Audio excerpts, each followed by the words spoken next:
Today we're covering off our strength and conditioning recipe, so you'll have seen this, bits of this at least. I suppose it's just an outline for programming, so we quickly put it together and have a well-balanced whole body program done. We don't buy into chest day, back day, shoulders day, biceps day. That works really well for bodybuilders that are going to the gym 6, 7, 8, 9 times a week. I'll go into that further next week why that doesn't work. And building on what we talked about with training movements and muscles, I guess, we're training big functional patterns, and I'll show you how we superset them together. So we're going to go over our basic recipe. We're going to go through why this is our recipe.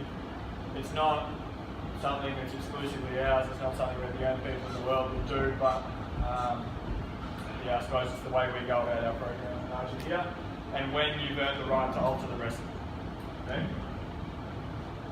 So we're going to go through our basic program where we're going to go into talking about your warm-up briefly as well. The warm-up that we're running on the court right now, if you have a client one-on-one in the gym, do you reckon it changes much?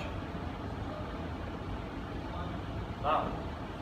You've just got to consider what you've got around you, I guess, in terms of safety and things like that. So we'll talk about the warm-up, consider the space, consider safety, but otherwise it's the same one we've already gone over. I'm just rehashing it so you get it again.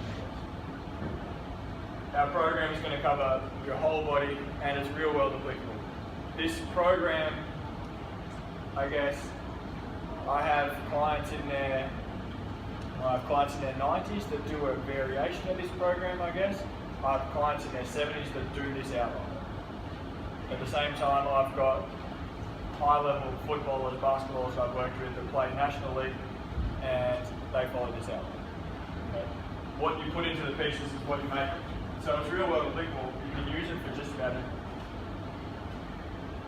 So your warm-up. This shouldn't be unfamiliar to you. I talked a little bit before about how what I'm going to give you is the backbone of our recipe, if you like, and you just insert the right pieces into it. What pieces you choose to put in certain categories, I guess. This is the same. Movement prep 1, that first phase of our warm-up, this is where we're doing basic run-throughs, forwards, backwards, side shuffle, grapevine. It doesn't have to be that stuff. You can just as easily throw out a few ladders and get them to move through that stuff. You're just trying to increase tissue temperature, get blood flowing, get the body moving up and moving. Then we move into our mobility section. Yeah, we're trying to mobilise joints. I'll show you which joints in a second.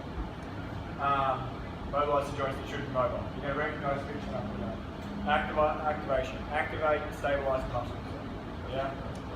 When I find entirely solve an activation, I don't know whether activation actually turns down, like if you're doing a glute bridge, for example, whether that actually just turns down your hip flexors, or whether it turns up the glute, or whether it does both. Either way, we do it because I don't have research to prove that it's not worthwhile, and for the 3 seconds it takes us to do a couple of bridges, it's probably worth it. Okay? But that's not just activating muscles, but activating movement patterns. So this is where we start to think about, you'll see things like lunges in our warm-up, you'll see things like squats. So we're trying to preload the body with movement patterns we want them to adopt when they go out athletically. Yeah? So it's not just all joint isolation mobility, it's movement pattern activation, if you like. And then movement prep 2. This is your final phase before play. So when they finish that, they should be game ready. Yeah? So you should have built up to 100%. You should have incorporated multi-directional work. So you think about the warm-up that we do, where we start to get them on the sideline at this point, where in your athletic stance, they might be facing this way, they're going to accelerate that way, and then they're going to have to stop on our call as well. So that's reactive too. Okay, so you're trying to build them up to that. So when I go through this now, remembering this, in our warm-up, when we talk about the mobility section, you're just trying everything that's got a green circle around it, basically, you're trying to get mobility into that zone. Yeah. Sometimes we go for bang for our buck, so if you think about that knee to chest into lunge and rotation exercise that we do, you're going to be getting inflection extension range of motion through there and here, and you're getting thoracic rotation. So we're getting a lot of, we might be going for a little bit more bang for our buck. So now if you think about that last outline, combined with that, all you've got to do there is just fill in the gaps. So what you do for movement prep 1, whether that's just your run-throughs, forwards, backwards, grapevine stuff, or whether that's you get out some ladders, that's okay. think about your intensity at that point though, yeah? You're not going to throw out some ladders and then be screaming out to give you 100%, because that's just trying to get them moving, a bit of blood flow. But then at the same time, you could have ladders out at the end instead of doing the stuff we're doing. Intern, we do generally where it's, in your athletic stance going 80%, go again, you could have some ladders, you could have some agility poles set up to get them warmed up in that perspective. There is no clear, I often say to people, Barry, will you take them all up for me today? I don't know the order of everything. You don't have to know the order of everything. As long as you know that. Again, when you get to mobility, it doesn't matter whether you mobilise the ankles, the hip, or the thoracic spine first, as long as you cover it. Okay? So, how you choose to do that is up to you. So this is the sort of thing I'm talking about. That's the backbone. You can fill in the pieces with what you like, as long as it follows that sequence. Does that make sense? Yeah. Alright, this is our recipe in a nutshell. Our strength conditioning recipe. So whole body power, superset with mobility. That doesn't have to necessarily be mobility, that can be a corrective as well. Okay? I'll go into it more later in the lecture. Hip dominant movement pattern, superset with an upper body pull. These sort of things should sound like English to you now. If they don't, we haven't been talking in the last part. Knee dominant movement pattern, remember there's two different knee dominant movement patterns. I'll normally in my programming break them up into squatting and lunging and have them both in there, but knee dominant movement patterns are squatting and lunging with an upper body push. Core isolation, prehab, rehab exercises come from here. Now obviously if someone's in a full rehab phase, then they're probably going to be doing an entire rehab program. But if you've got someone that's very, very late stage, patellar tendinopathy, and they're just getting some really like tiny little bits of pain with their return to sport, they might be doing some quad isolation stuff to try and get some load through the tendon.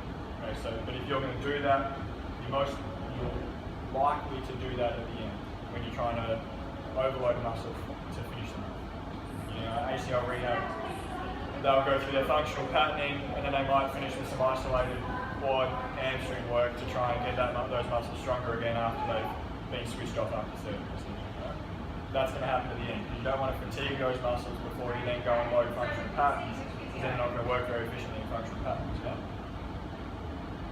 And then ESD, energy system development, finish off. Again, that boot camp style strength conditioning doesn't work very effectively for making a strong athlete or person, because if they're under fatigue, you're not going to be working maximum strength. You can't really mix sessions either. So if you're doing ESD and you choose to finish with a 10-minute jog, long slow distance stuff, you're going to wash out all of the strength and power work you put in during the session. So that ESD at the end might be 10 seconds on, 20 seconds off rope work. So you still might be focusing in that ATP PC energy system without necessarily washing out all of the strength and power work you just put in the strength program. Does that make sense?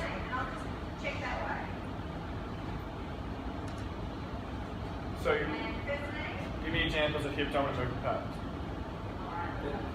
Deadlift. Another one. Sorry, kettlebell swing. Yeah. This is where something like that can be power or hip. Yeah. Single leg deadlift as well.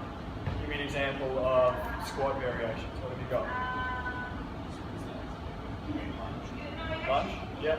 There's your knee dominant pattern. So you lunge. So if you've got lunge, you've got split squat, you've got forward lunge, you've got reverse lunge, you've got rear foot elevated split squat, which I'll talk about in weeks to come, is actually squat pattern, but it doesn't matter. And then you squat, you've got double leg squats, back squats, front squats, trap bar squats, single leg squats. So these are the variations you're going to talk about. So if you've got that backbone, what exercises you choose to put in there is up to you. So similarly, not only so for your hip and knee patterns, you've got double and single leg options.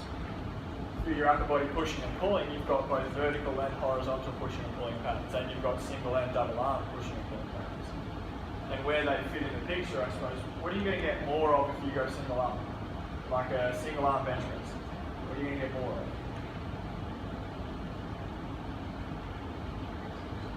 Perfect. Rotation. So if you've got an athlete that you need to control or generate rotary force, you might incorporate, as they progress through their program, you might go to a single arm press to make them control or generate rotation force. Yeah? So that's how you're starting to justify in your recipe. Okay, I've got to do a push next. I've got a golfer, they're a pretty well established golfer, they've got good double arm strength. Okay, let's take them to a single arm one so that I can see that they can statically control rotation. Does that make sense? The hip, knee, push and pull sequence, so circuit 2 and 3 if you like, of our recipe, is those 4 exercises are interchangeable, provided you can justify why. So I'll always say, if for the rest of your career, you justify every decision you make in terms of what exercise, what assessment, what sets and reps you choose to do with someone, with good science and logic, you will never be wrong in the rest of your life. All you can do is make a decision with the information you have at that time.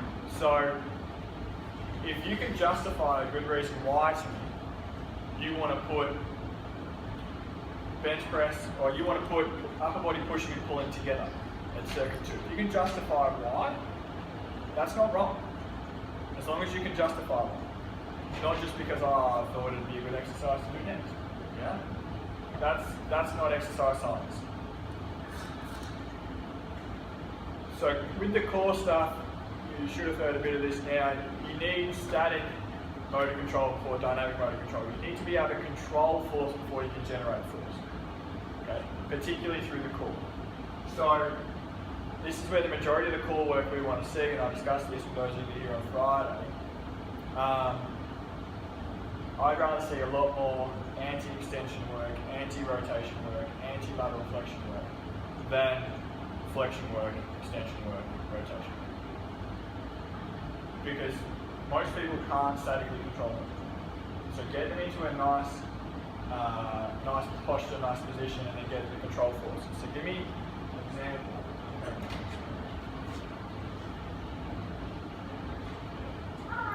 Give me an example of an anti-extension exercise.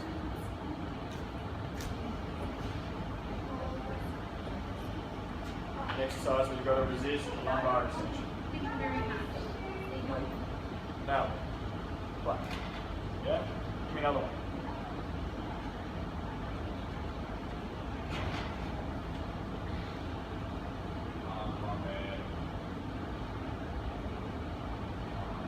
We did it last week. Yeah. Dead bugs? Yeah. Dead bug, there's an element of controlling extension. I would group dead bugs in an anti-rotation exercise because your opposite arm and leg, so there's a rotation force. Your body wants to do that, and you're controlling that rotation extension, I guess. So it can be both. All right, I'm going to throw some at you. Tell me what they are. What do you reckon a side plank is? Out of those? Anti-flexion, anti-extension, anti-rotation, anti-lateral flexion.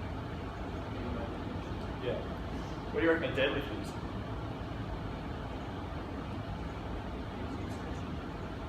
Try again.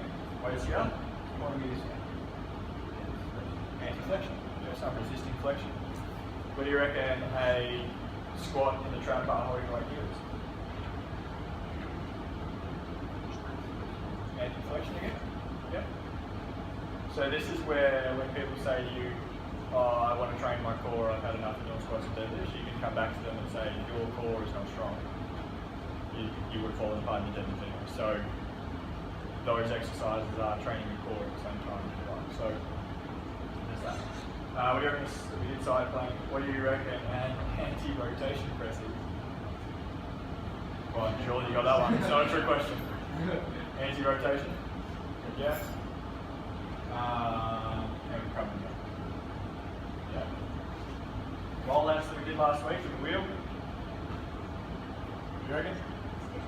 Anti-extension? Yeah. So you should start to understand that terminology because that's how you talk to other strength coaches. That should be our second language, I guess. So here's some examples. Your whole body power that's going to come first. You've got your O lifts, you've got your push press, you've got your kettlebell swings. Anything where it's whole body explosive power that you're going for, yeah? Hip hinge, you've got your deadlifts, good mornings, single leg deadlifts, kettlebell swing. Again, like we talked about, kettlebell swing can fit in either depending on your program. Think about the seniors and inters power programs at the moment. They've got Olympic lifts at the start, but it's a power program. So then they're What's their knee dominant movement pattern that they have in there? What's in there that looks like a squat? Front squat, yeah? So there's their knee dominant pattern. What's in there that looks like a deadlift? Or a hip hinge? Their high pull? Yeah?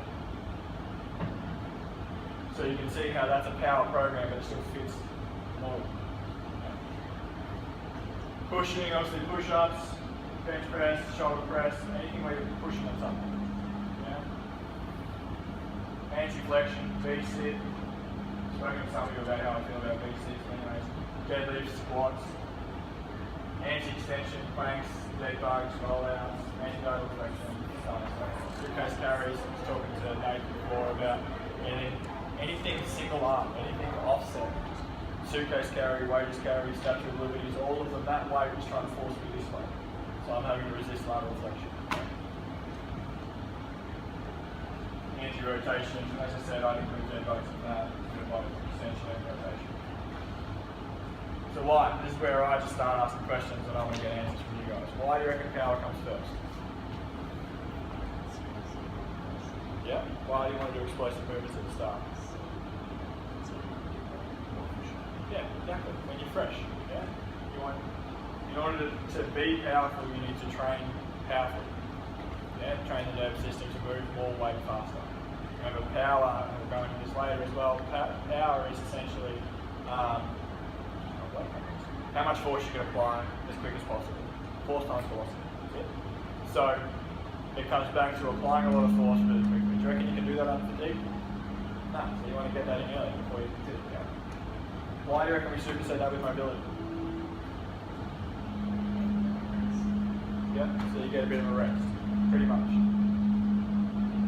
Why don't we do an upper body exercise for power?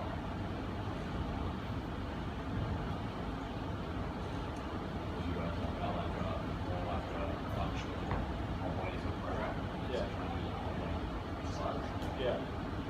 Give me an example of a power exercise that just does your legs. What's that? Jump squats? Yeah. Anything else for me? Jumping lunges? Yeah. What about kettlebell swing? Do you reckon your arms are involved in that? Absolutely. If you're moving decent weight and you're doing it so fast with your hips, you're isometrically pulling that weight with your shoulders and your upper body. If you're doing an Olympic lift, is your upper body involved? Absolutely. If you're doing a push press, is your upper body involved?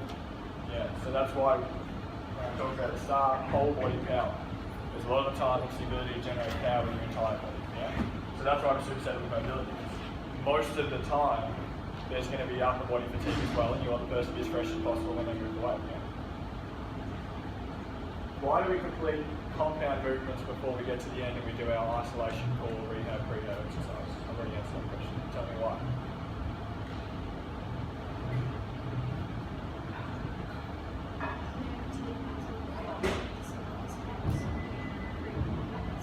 Yeah, exactly.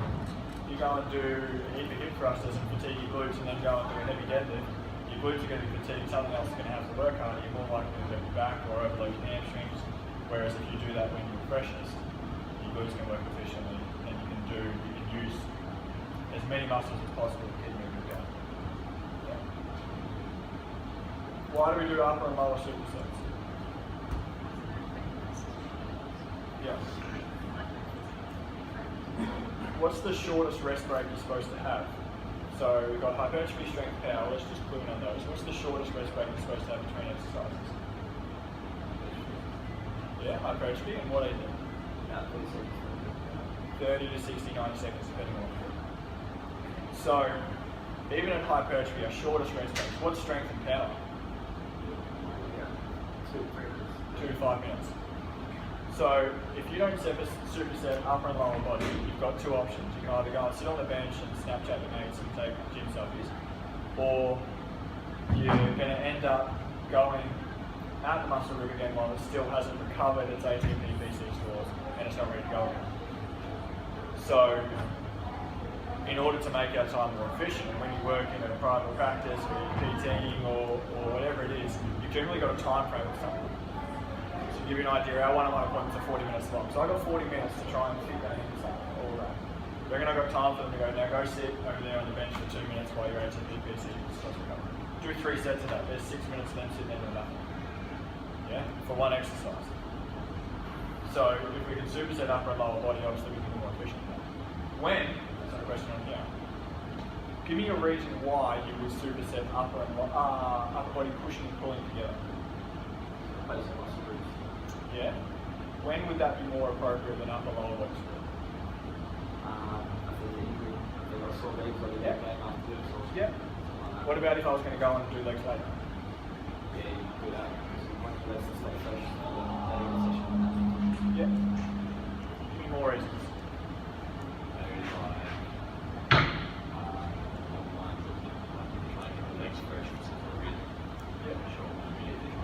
What about a reason unrelated to the legs? Overloading the region. What do you need for hypertrophy?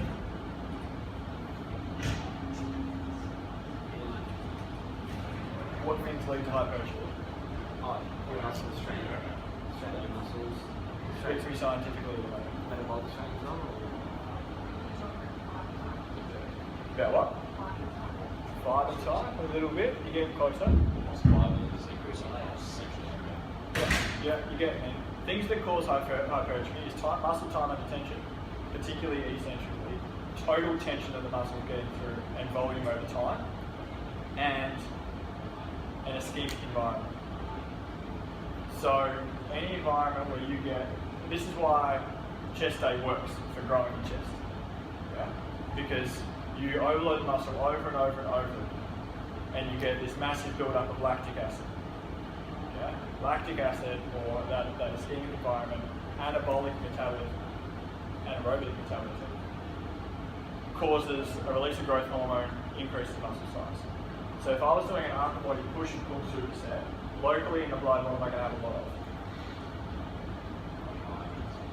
Lactic acid. Yeah? Because as I contract the muscle, do you reckon you get efficient blood flow through that region? No, you don't. It restricts blood flow.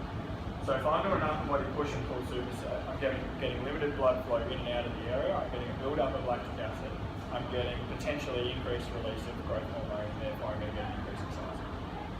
So if I had someone on a hypertrophy program, rather than doing chest day, it's those sorts of things scientifically that I would do to help them grow. Does that make sense? So you build push-pull down instead of chest day? No, I'll still do a whole program, but I might mix that around where instead of doing like hip, push, knee, pull, or vice versa, I might do hip with some sort of complementary movement stability exercises, knee some sort of movement stability control exercise, and then push and pull together later. That makes sense. So it's more efficient to do that push-pull. Rather than making a single muscle group, like for example, if you're going to do a whole day of push, it's more efficient to do both. I'll go into this more next week, but when it comes to doing chest and tries, back and bis and legs day, there's 3 programs you need to run. How many times a week ideally should you be going? How many times a week should you hit the muscle group in order for it to adapt? At least once, ideally 3. So if you've got 3 different programs that you need to do 3 times, how many days a week do you need to go to? 9. That's why I don't do that. For me, in terms of building an athlete. In terms of building a bodybuilder, absolutely, because they do go, they love it. Yeah. So don't footballers have an upper body and lower body program? Yep. Yeah, so they do that once a week. So, One upper body, one lower. yeah. So that's where it's still the same concept as upper body, lower body day. In terms of they'll move away from, they're not doing isolation type work just to try and make muscles big, they're working through patterns still, but that's more in season to try and keep their total workload down.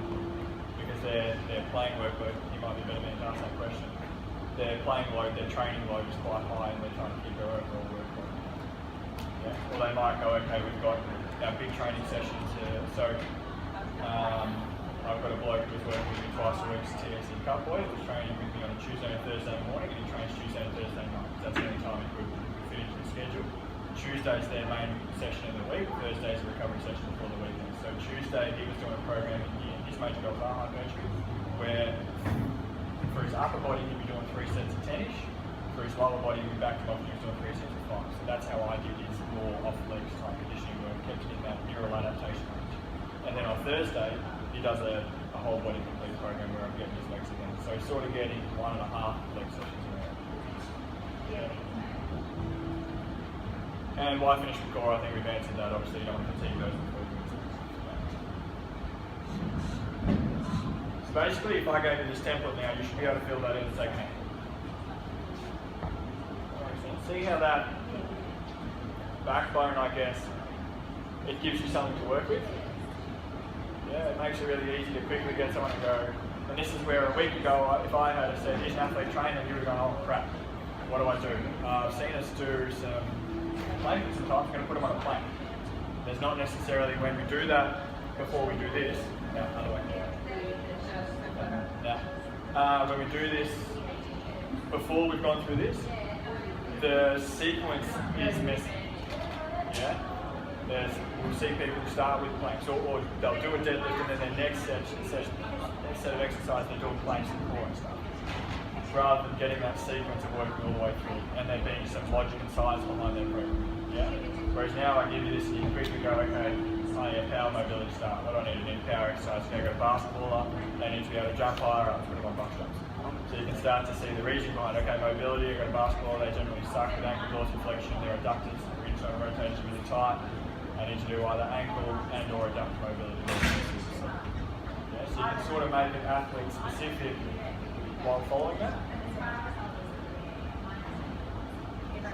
So when can you alter a recipe? So if you're not in here, you can do whatever you like. You're your clients, athletes, you can do whatever you like. When you're in here and you're training our athletes, you stick to our recipe. Because we know our recipe works, we know it makes good soup. The analogy I'm going to use. But this is the analogy I'll continue to use, I guess, if we make pumpkin soup, right? Pumpkin soup is awesome. Chocolate is awesome as well, on its own and used at the right time. If you stuck chocolate in my pumpkin soup, how do you reckon it's going to taste? Like crack. Yeah? So you might have a crack in exercise. If it doesn't fit into our recipe, don't stick it in our recipe. Okay? Because the result may not necessarily work. Similarly, you may go, bicarb soda, that tastes like crap on its own. So when you see a video of someone doing something on the internet, you can't judge their entire program based on their bicarb soda. That makes sense? You need to understand the entire recipe before you can judge the program. This is what I was just talking to Nate about, he was asking questions about programming for his volleyball athlete, and he needed something that was like an anti-rotation press. Now, unless I know why that anti-rotation press has been given to that athlete, it's not easy to come up with an exercise that complements that. That makes sense? So you need to understand the complete program before you can start to play with the recipe. So the analogy we use is that you start off as a cook. When a cook gets in the kitchen professionally, they get given the recipe from the chef, they don't change anything, they just complete the chef's recipe. Then after a few years, they start to understand the chef's recipe, they become what's called a sushi, where they can start to, it's the same recipe, but they might just add a few of their own herbs and spices to make it taste a little bit different. And then eventually you progress to being a chef and you can make up your own recipe and that's great. I've been working here for 5 years, I've averaged about 50 to 60 hours a week, so I consider myself about 7 years into my career. I still consider myself a sushi. I'm still playing with the recipe. I don't rewrite it. That makes sense? And if you come and see what we do privately in the night time, you'll be able to pick up most clients' programs regardless of their rehab, and you'll be able to, it'll smell like our recipe. Yeah? You'll see some of that background. Now, not everyone necessarily does power at the start, that's okay, everything shifts up. Okay? Does that make sense? Cool. Any questions about it? No? Cool. So when we give you an athlete here, think that recipe. When you get out of here, if you like that recipe, make that recipe. If you don't like that recipe, make whatever recipe you like. That's ours. Okay? It's recorded, we'll put it online, it's be unlisted, so you'll get a link. If you click on the link, you'll be able to see it. Otherwise, run your own search, Rise High Performance, our recipe. Cool? No questions? Awesome. Thanks, guys.